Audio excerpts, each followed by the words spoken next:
새벽 1시. 나는 그날도 새벽 1시를 기다리고 있었다. 잠이 오지 않았다기보다는 이제는 그 시간이 오면 자동으로 눈이 떠지는 상태였다. 마치 몸속에 알람이 장착된 것처럼 정확히 12시 58분만 되면 나도 모르게 눈꺼풀이 들썩이기 시작했다.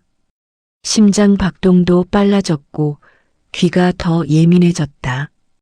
이불 속에서 나는 숨을 죽이고 그 시간을 기다렸다. 띡! 벽시계의 초침이 정확히 1시를 가리키자 어김없이 들렸다. 딱 한 번 아주 짧은 찰컥 소리. 그 소리는 너무 작아서 옆방에서는 절대 들을 수 없는 소리였다. 하지만 나에게는 천둥 소리처럼 크게 들렸다. 나는 숨을 멈췄다. 현관문이 아주 살짝 열리고 너무 익숙한 실루엣이 어둠 속으로 빠져나갔다. 시어머니였다. 어머니는 마치 그림자처럼 조용히 신발을 신고 사라졌다. 어깨는 한껏 웅크려져 있었고 손에는 늘 검은색 작은 가방이 들려 있었다.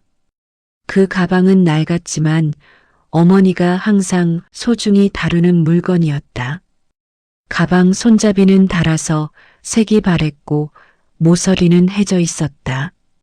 그 낡은 가방을 들고 어머니는 매일 밤 어디론가 사라지셨다. 나는 그 뒷모습을 붙잡고 싶은 생각과 차마 묻지 못한 죄책감 사이에서 늘 흔들렸다. 도대체 어디를 가시는 걸까? 내가 처음 이 이상한 시간을 눈치챈 건 2달 전이었다. 어느 날 새벽 화장실에 가려고 일어났을 때였다. 현관에서 희미한 빛이 새어나왔고 문틈으로 들어오는 찬 바람이 발끝을 스쳤다. 그때 문이 아주 천천히 닫혔다. 누군가 최대한 조용히 문을 닫으려고 애쓰는 소리가 들렸다. 나는 황급히 현관으로 달려갔지만 이미 늦었다. 어머니? 나는 작은 목소리로 불렀다. 하지만 이미 어머니는 골목 끝으로 사라지고 있었다. 겨울밤 차가운 공기 속으로 작은 그림자 하나가 급하게 걸어가고 있었다. 그 뒷모습이 묘하게 외로워 보였다. 왜 이렇게 추운 새벽에 혼자 나가시는 걸까? 그날 이후 나는 새벽 1시만 되면 무의식적으로 깨어났다. 그리고 매번 같은 소리를 들었다. 철컥. 문이 열리고 슥. 그림자가 밖으로 나가고 그러다 딱 문이 닫히는 소리. 그 반복되는 새벽의 소리는 점점 내 마음속 불안을 키워갔다. 처음에는 산책이겠거니 했다. 나이가 들면 잠이 없다고들 하지 않나.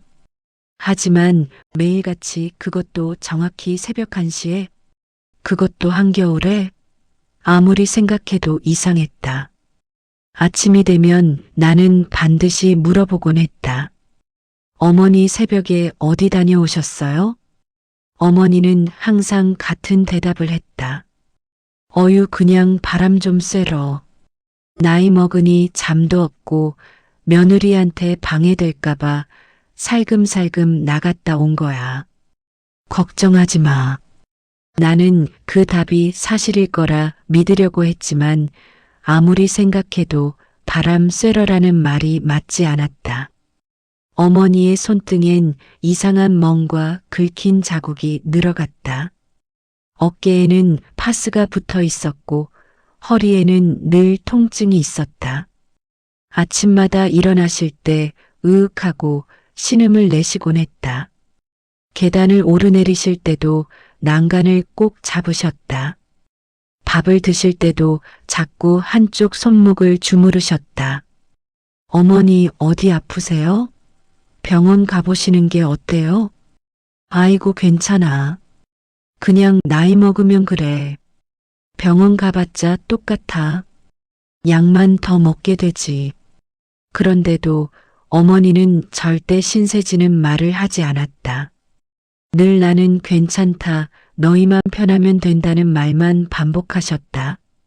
밥을 드실 때도 늘 제일 적게 드셨고 좋은 반찬은 우리에게만 권하셨다. 새 옷을 사드리려고 하면 나는 입을 게 많다며 거절하셨다. 아이고 나이 먹으면 그래. 며느리가 뭘 신경 쓰냐. 너나 잘 먹고 애들 잘 챙겨. 그러나 나는 시어머니를 7년 동안 모시며 알았다.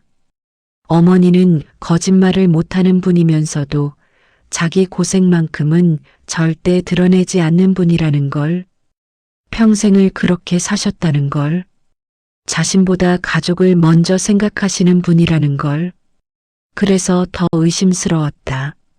남편에게 말했다. 여보, 어머니가 요즘 이상해. 매일 새벽에 어디 나가셔. 정확히 새벽 1시에 뭐? 엄마가? 아니 산책 아니야? 나이 드시면 잠도 안 오고 그러잖아. 산책치고는 너무 일정해. 그리고 몸 상태가 이상해. 손에 멍도 있고 허리도 계속 아파하시고. 그래도 엄마가 하시고 싶은 게 있으시면 해야지. 우리가 뭐라고 할 수 있어? 어르신 자유도 있으시잖아. 남편은 대수롭지 않게 여겼다. 하지만 나는 점점 더 불안해졌다. 밤마다 어머니 방 앞을 지나다니며 불빛을 확인했다. 어머니는 항상 12시 전에 불을 끄셨다. 그리고 정확히 1시에 나가셨다. 한 번은 어머니의 방을 몰래 들여다본 적도 있었다. 옷장 안에는 낡은 옷들이 있었다.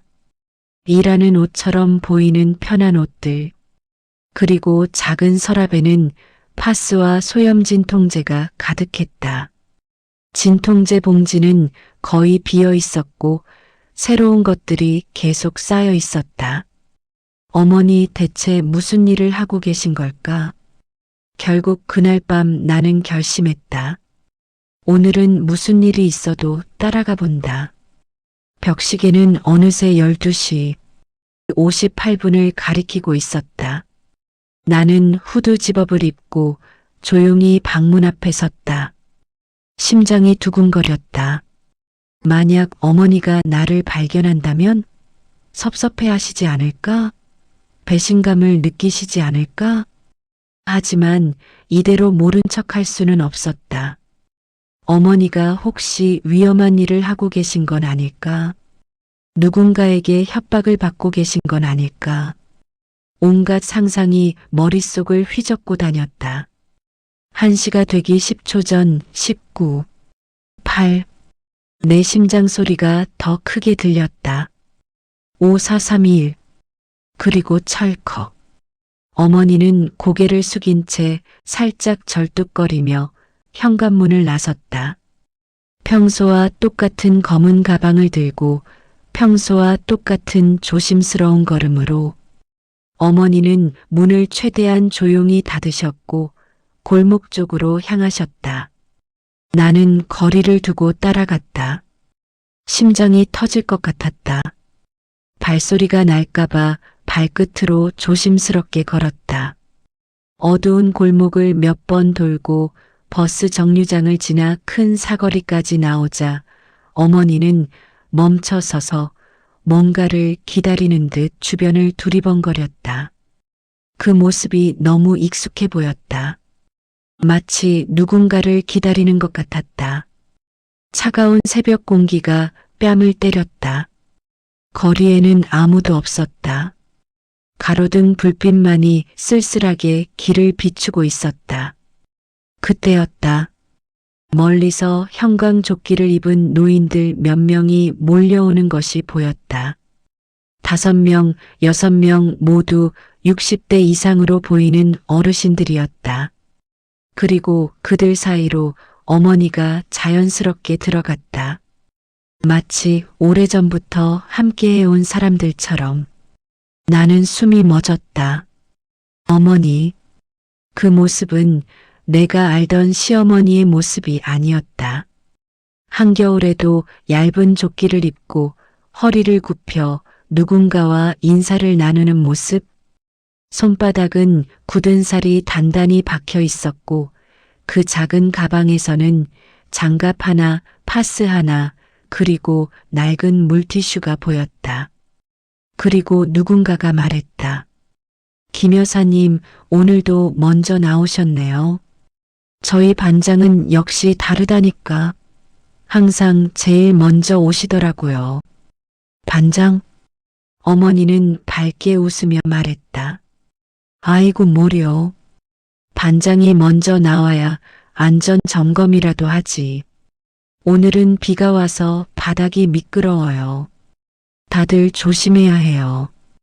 특히 박 여사님 무릎 안 좋으시니까 천천히 하세요. 나는 그 말을 듣는 순간 그 자리에 얼어붙었다.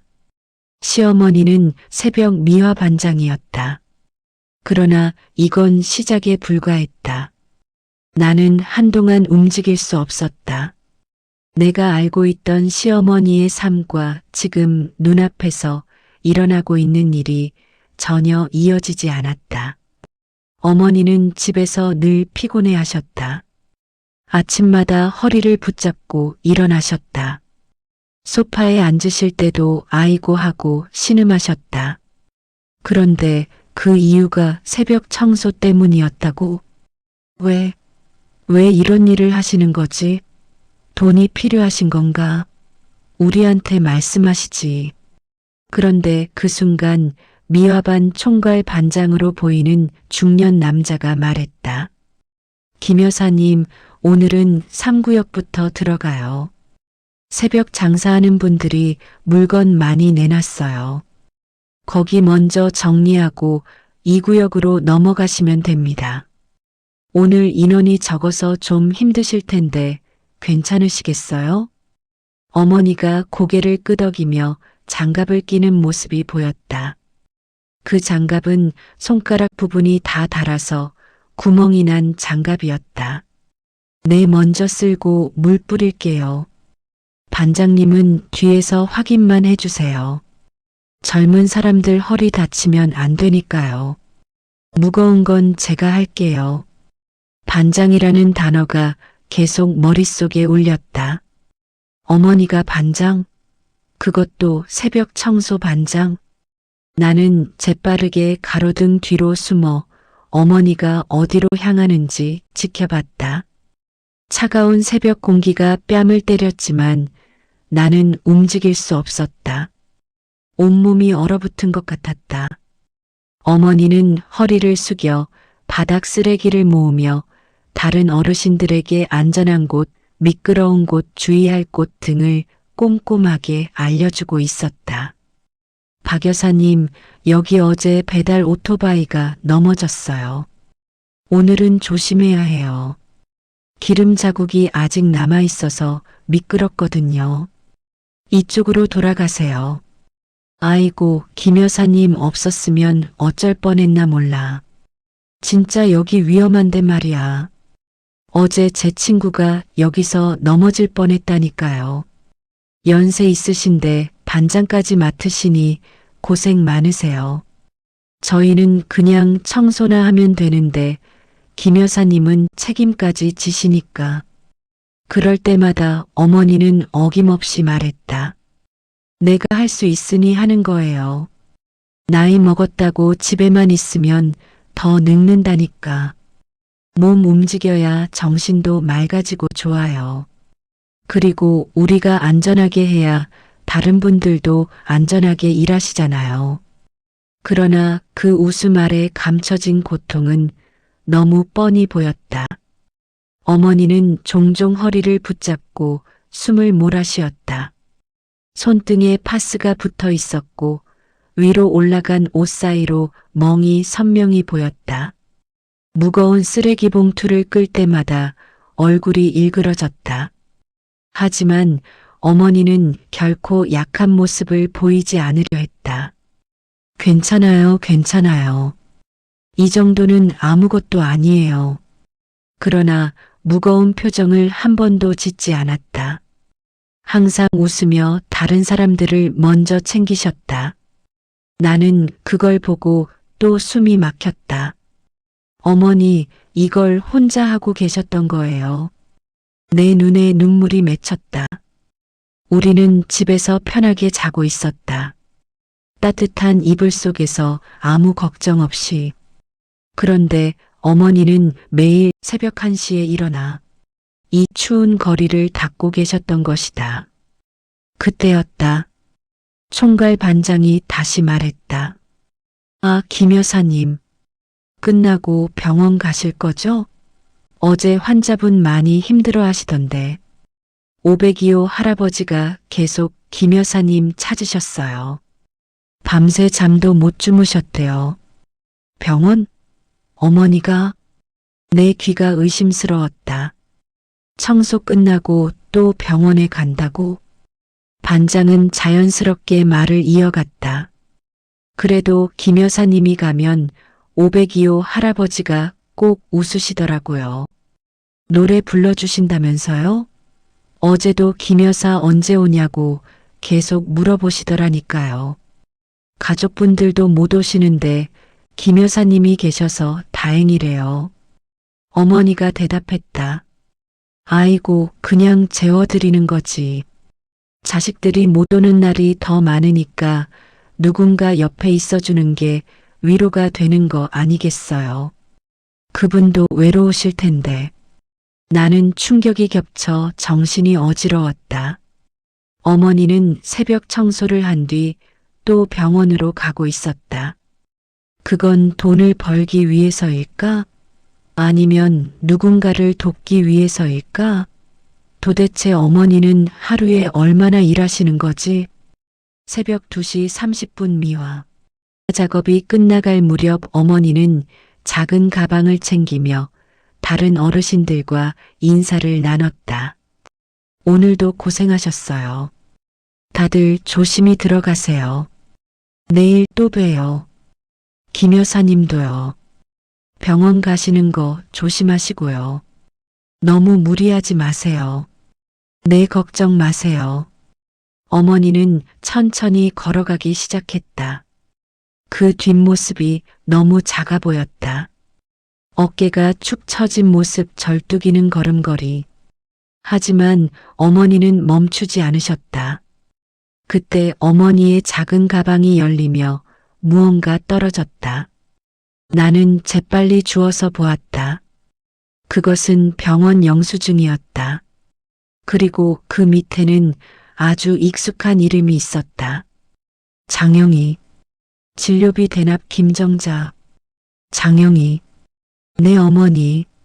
나의 친정엄마였다. 나는 가슴이 덜컥 내려앉았다. 손이 떨렸다. 영수증을 다시 보았다. 금액은 85만 원. 날짜는 지난주. 그리고 그 위에는 또 다른 영수증이 있었다. 62만 원 그 전주. 또 다른 영수증. 70만 원 그 전전주. 어머니는 내 친정 엄마의 병원비를 계속 내고 계셨던 것이다.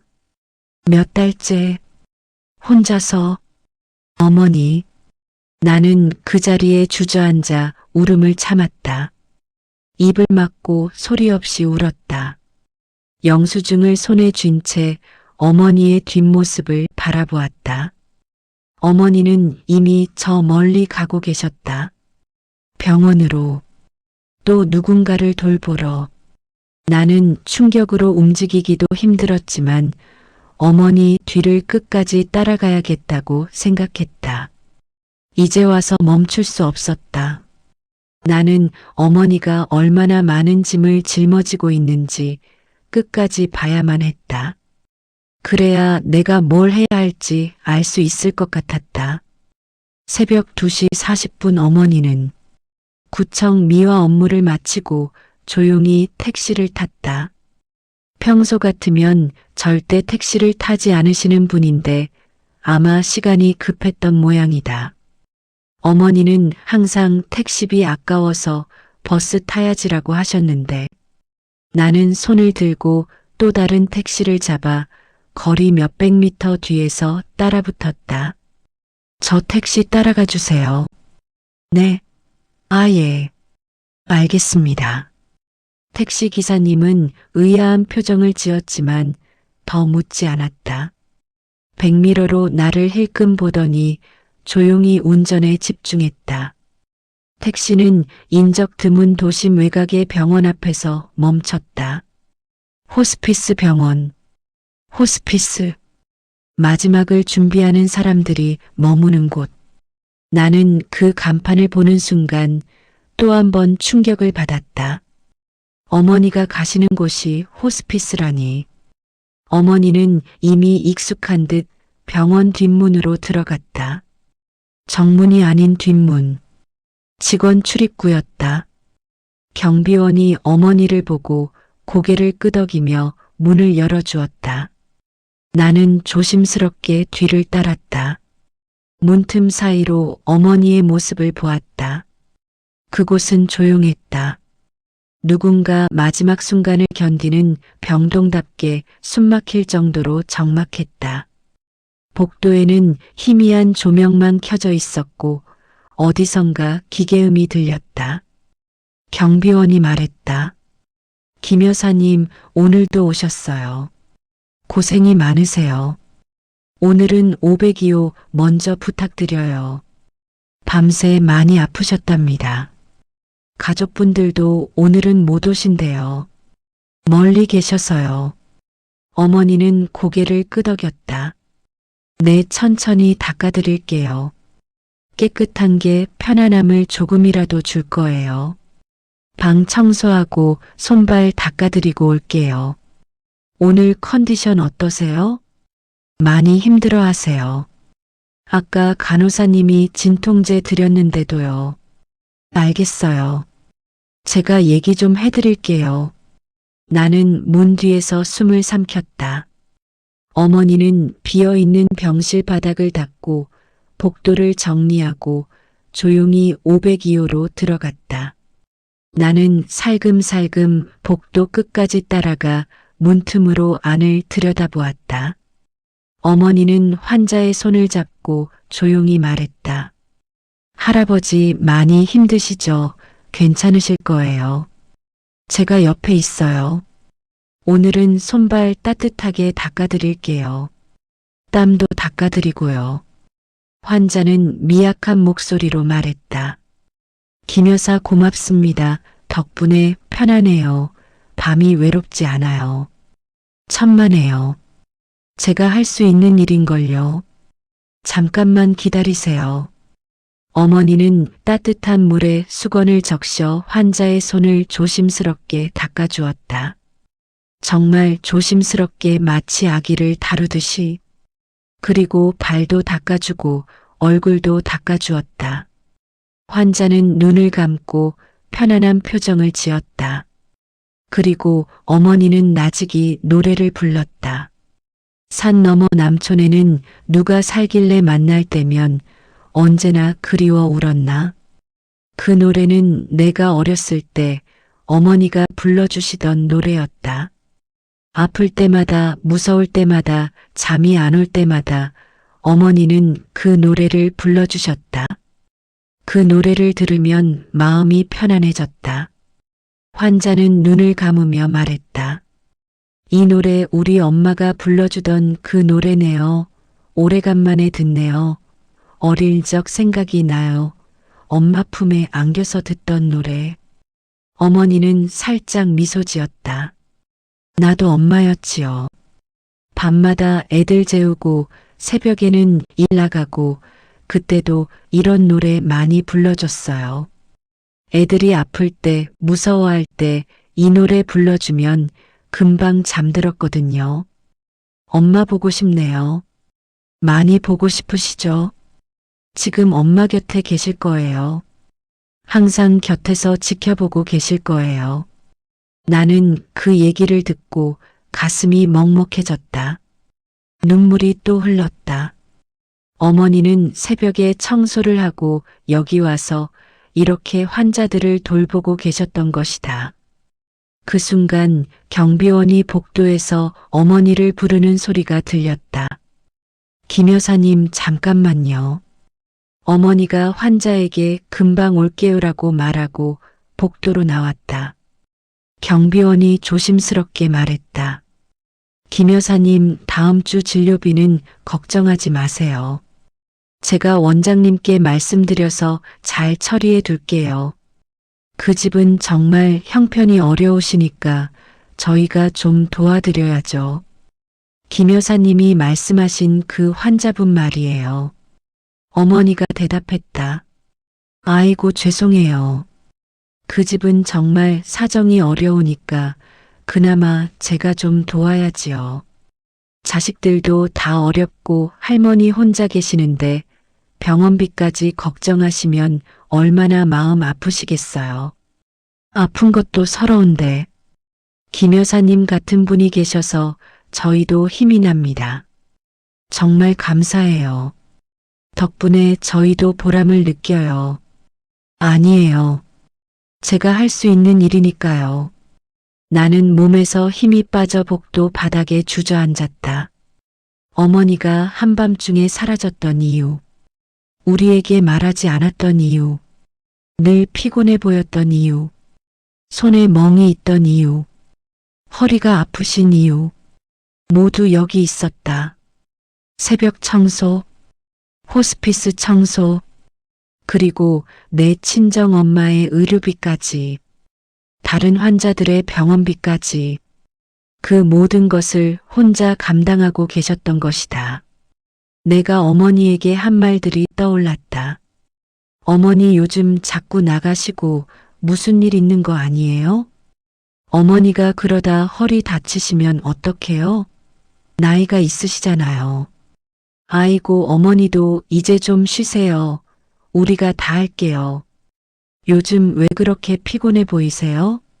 어디 편찮으세요?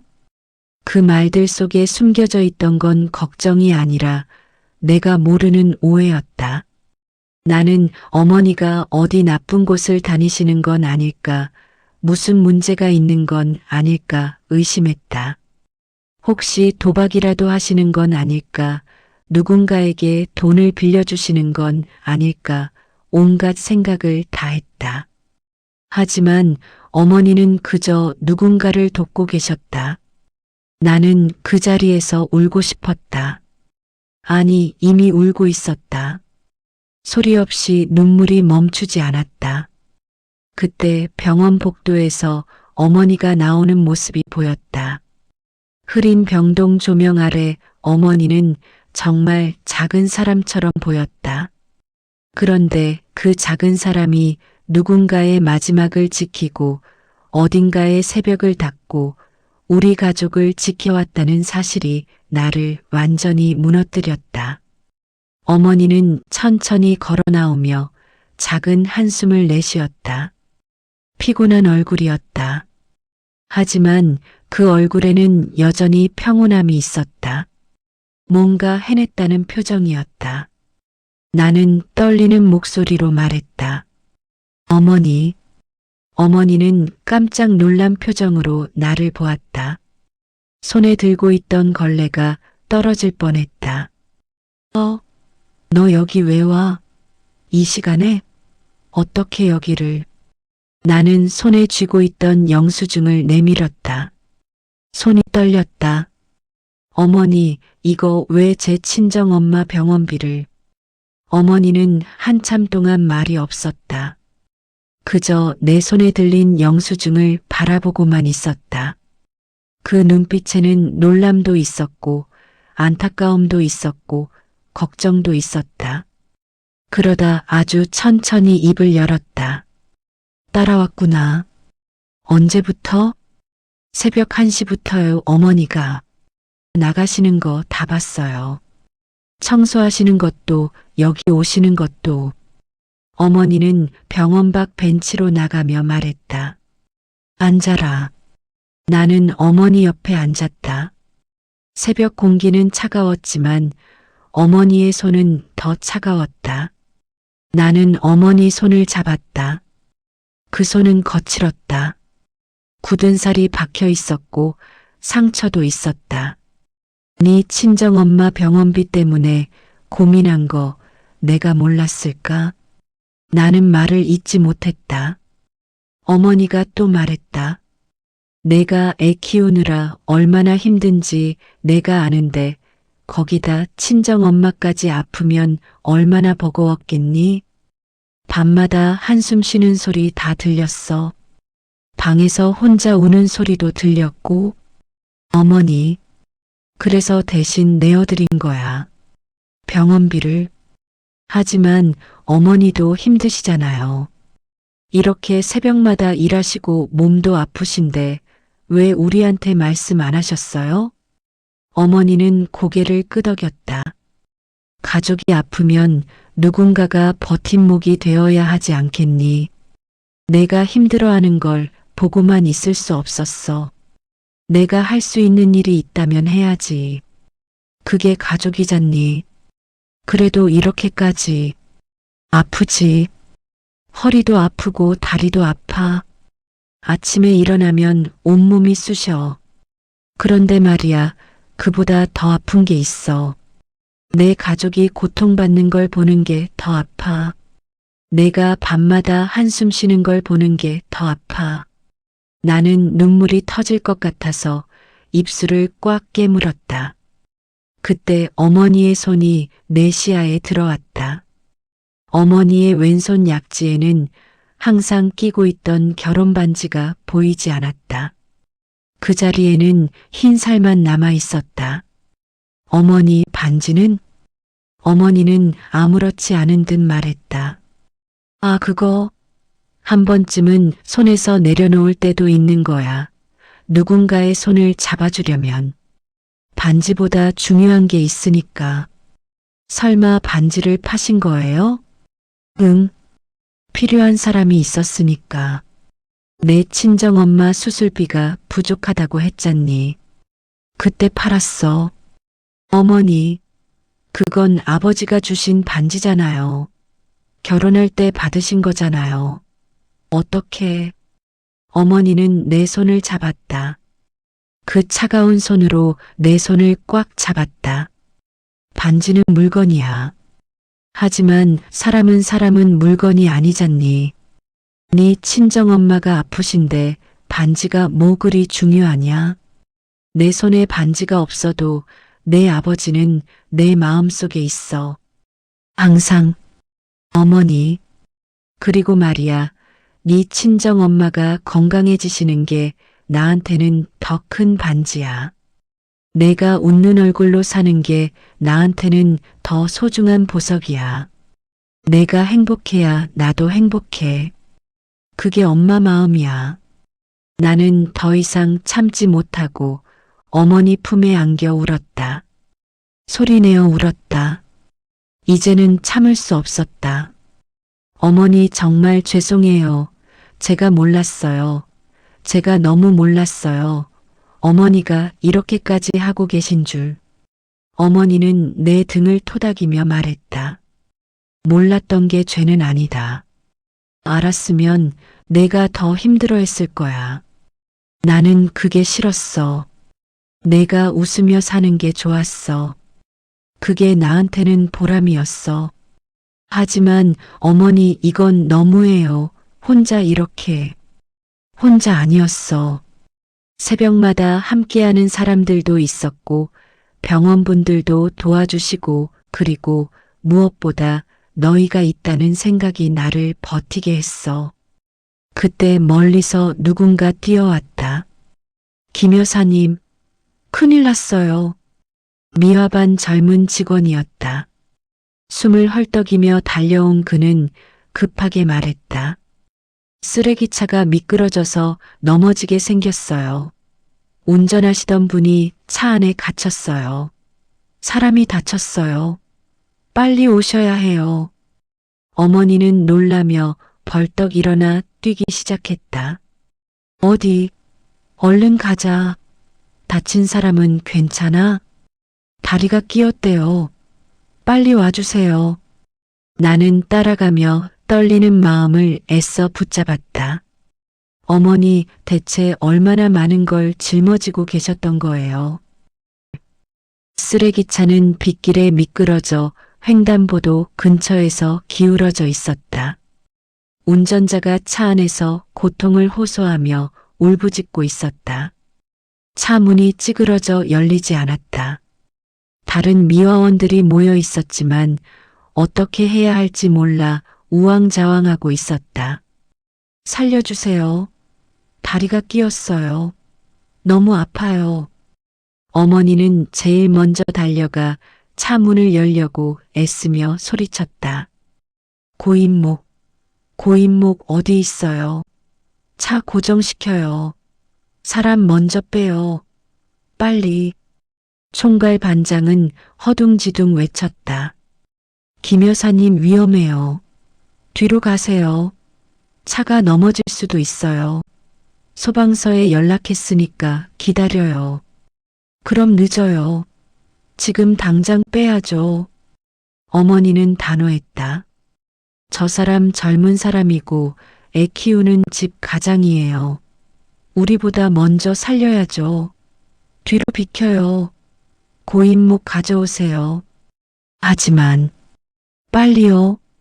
그리고 어머니는 놀라운 힘으로 차 문을 잡아당겼다. 다른 미화원들도 함께 힘을 보탰다. 박 여사, 최 여사, 그리고 젊은 직원들까지. 하나, 둘, 셋. 모두가 함께 힘을 주었다. 어머니의 얼굴이 붉어졌다. 온 힘을 다하고 있었다. 조금만 더, 조금만 더요. 마침내 문이 열리고 어머니는 만신창이가 된 운전자의 손을 잡아 끌어냈다. 운전자는 다리에서 피를 흘리고 있었다.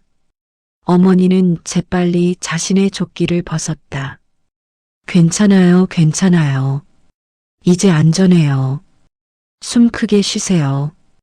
어머니는 자신의 조끼를 벗어 운전자의 다리를 감싸며 지혈을 했다. 능숙한 손놀림이었다. 마치 이런 일을 여러 번 해본 것처럼. 누가 119에 연락했어요? 구급차 오고 있어요? 네, 오고 있대요. 그 순간 구급차 소리가 들렸다.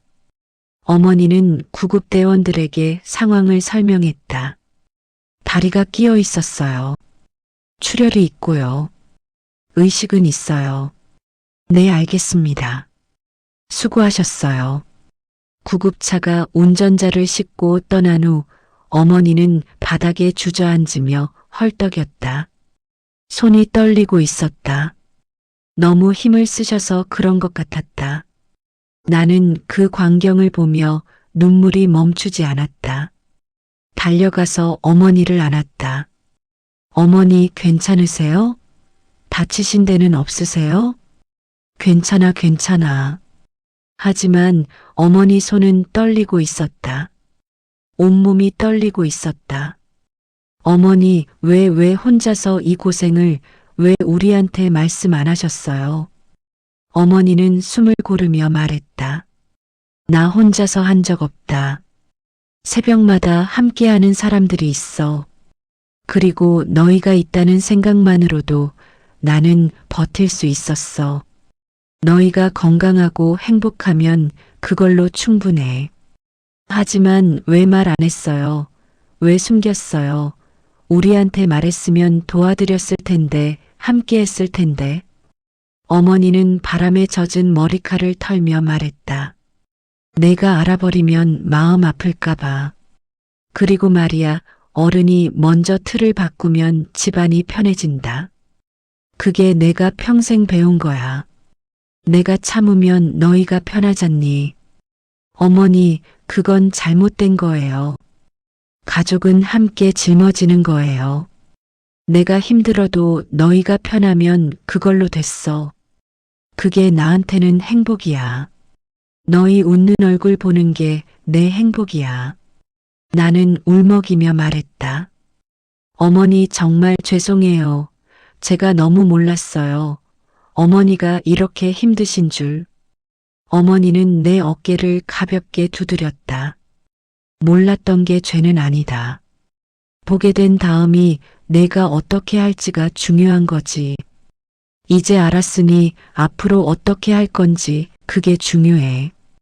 해가 천천히 떠오르고 있었다. 빗물에 젖은 길 위에 새벽 햇살이 반짝였다. 어둠이 물러가고 세상이 밝아지고 있었다.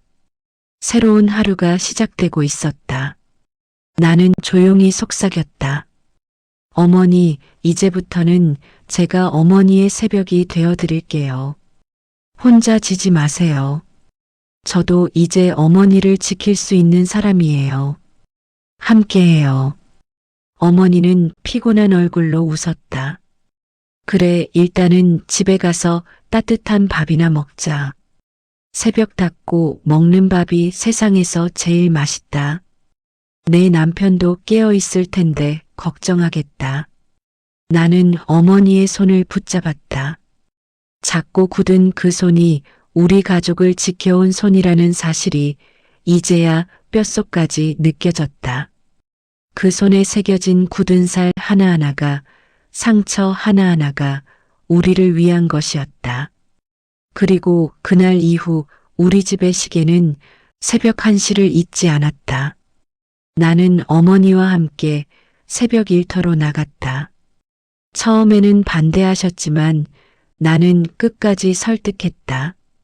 어머니 혼자 하시면 안 돼요. 이제 우리 함께해요. 제가 도와드릴게요. 안 돼. 내가 왜 이 고생을.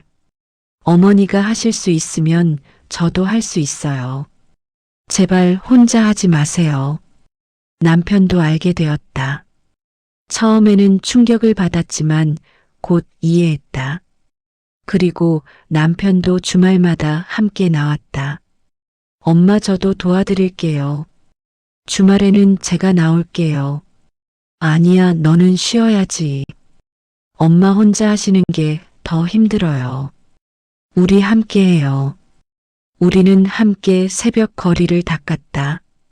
처음에는 힘들었지만 점점 익숙해졌다. 그리고 깨달았다.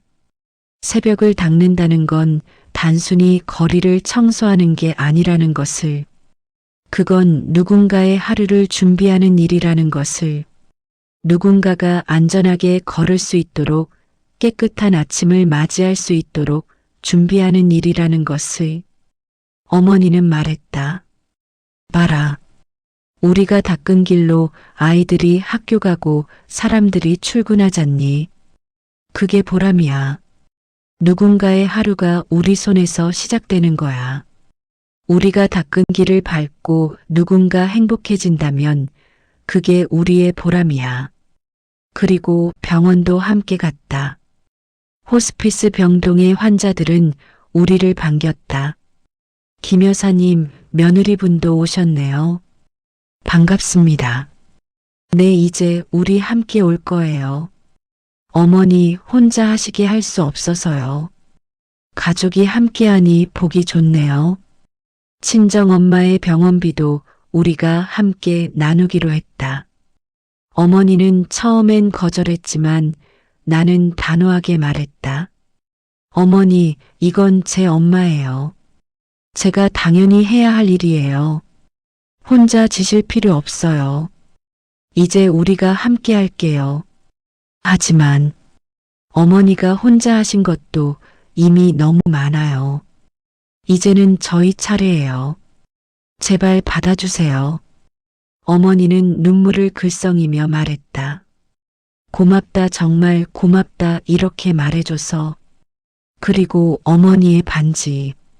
나는 그 반지를 찾아냈다. 중고 금은방을 돌고 돌아 찾아냈다. 일주일 동안 수십 곳을 돌아다녔다. 그리고 마침내 찾았다. 그리고 다시 어머니 손에 끼워드렸다. 어머니, 이제 다시 끼세요. 아버지가 주신 거잖아요. 어머니 손에 있어야 해요. 어머니는 반지를 보며 눈물을 흘렸다. 이 반지 다시 볼 줄 몰랐는데 어떻게 찾았니? 찾았어요.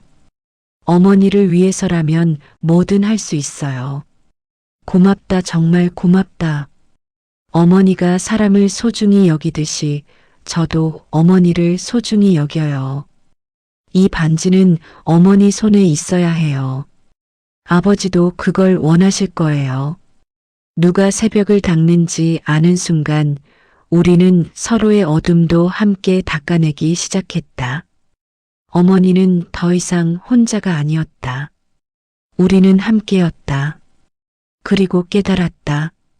가족이란 함께 짐을 나누는 것이라는 것을, 누군가 혼자 지지 않도록 서로의 어깨를 빌려주는 것이라는 것을, 함께 웃고 함께 울고 함께 걸어가는 것이라는 것을. 새벽 1시, 이제 그 시간은 우리 가족이 함께 일어나는 시간이 되었다. 어둠 속에서 길을 닫고 누군가의 손을 잡아주고 함께 새벽을 준비하는 시간. 그리고 그 시간이 지나면 우리는 함께 따뜻한 밥을 먹었다. 새벽 닫고 먹는 밥이 제일 맛있다니까. 너희도 먹어봐. 정말 맛있어. 어머니의 말처럼 정말로 그랬다. 함께 흘린 땀, 함께 나눈 고통, 함께 만든 아침. 그것이 우리를 더 단단한 가족으로 만들었다. 그리고 우리는 알게 되었다. 새벽을 함께 닦는다는 것의 의미를, 서로의 어둠을 함께 밝힌다는 것의 의미를, 가족으로 산다는 것의 진짜 의미를. 1년이 지났다. 우리 가족은 여전히 새벽 1시에 일어난다 하지만 이제는 어머니 혼자가 아니다. 우리 모두가 함께한다. 어머니의 손에는 다시 반지가 빛나고 있다. 그리고 무엇보다 어머니의 얼굴에는 진짜 웃음이 있다. 혼자 견디는 웃음이 아니라 함께 나누는 웃음. 그게 우리가 찾은 가족의 진짜 의미였다. 새벽을 닦으며 우리는 배웠다. 사랑은 말이 아니라 행동이라는 것을. 희생은 고통이 아니라 기쁨이 될 수 있다는 것을. 그리고 가족은 피보다 진한 땀으로 이어진다는 것을. 어머니는 이제 더 이상 혼자 새벽을 맞이하지 않는다. 우리가 함께 있다. 그리고 그 새벽은 더 이상 어둡지 않다. 우리가 함께 밝히고 있으니까.